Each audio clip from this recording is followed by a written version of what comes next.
Сәлем достар, арнама қош келдіңіздер. Бұл видеоны ұйықтар алдында көрген дұрыс.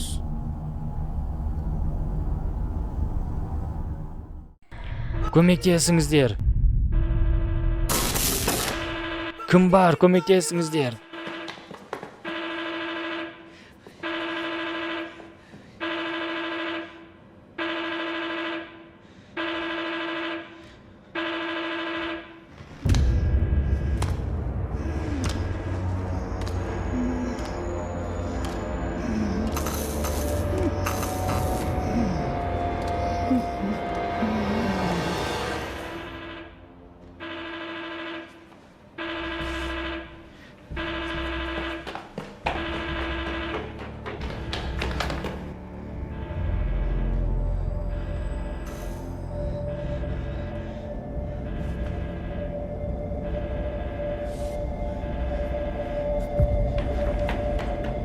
Көмектесіңіздер, өтінемін, кім болса да.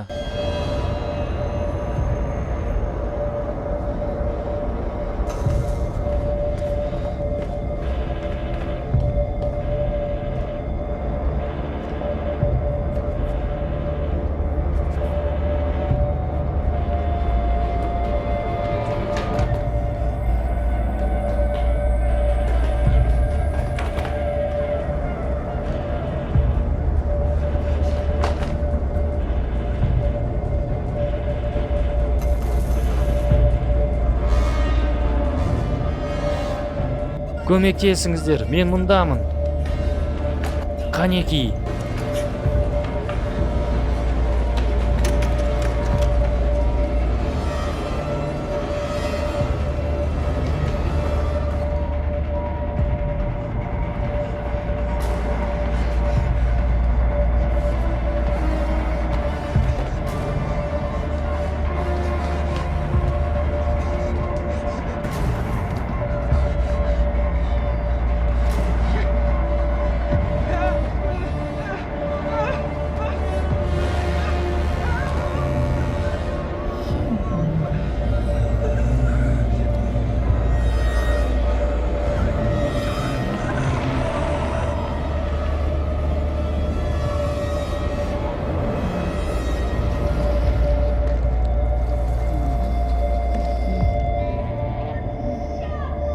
Чак, қайда ол?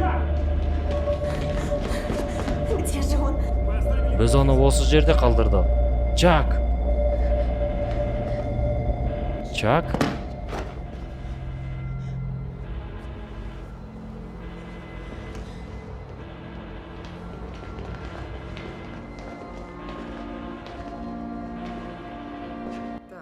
Так, достарың қайда енді? Кино Элвин Шварцтың «Түс» деген кітабынан үзіндіні айтады. Ол жерде Люси Морган деген суретші жайлы жазылған. Ол қыдыруды жақсы көрген және көп уақытын түрлі қалаларда өткізді. Енді Сара Белло деген қыздың күнделігіне тоқтасақ. Бозғылт әйел, бледная леди кинода Чакты аңдиды. Белло жанұясының үйіне барғалы бері оны аян түстер мазалайтын болды. Бірінші түсі ол шкафта тығылғанда болды. Есікті ақырын ашқанда ол шашы таралмаған, қара көзді, жанында үлкен иті бар апаны көреді. Қоршаған бөлме қызыл түске боялды. Бір қызығы осы түс Чакты жиі мазалайтын болды. Әр кезде ұсақ заттар көбейді. Апамен бірге айнала да өзгере бастады. Тек қызыл түс қана өзгеріссіз қалды.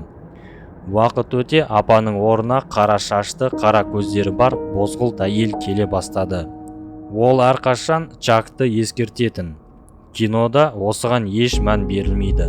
Сол үшін жігіттің қобалжуы көрерменге әсер етпейді.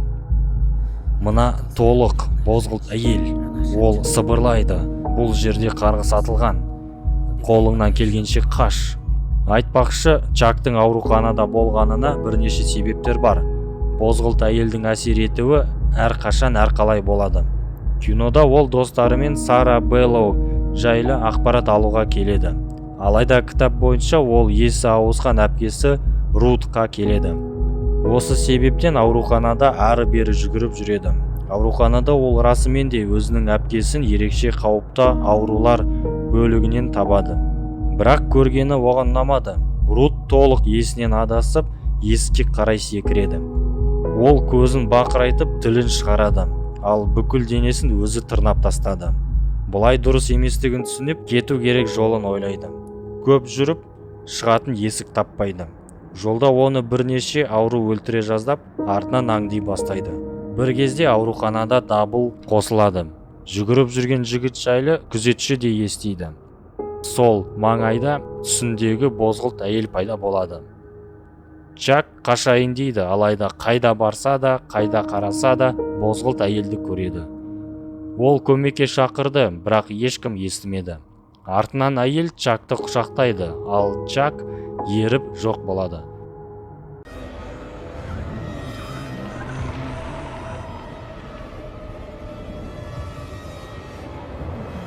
Осылай қарғыс жерден ол Чакты құтқарған екен.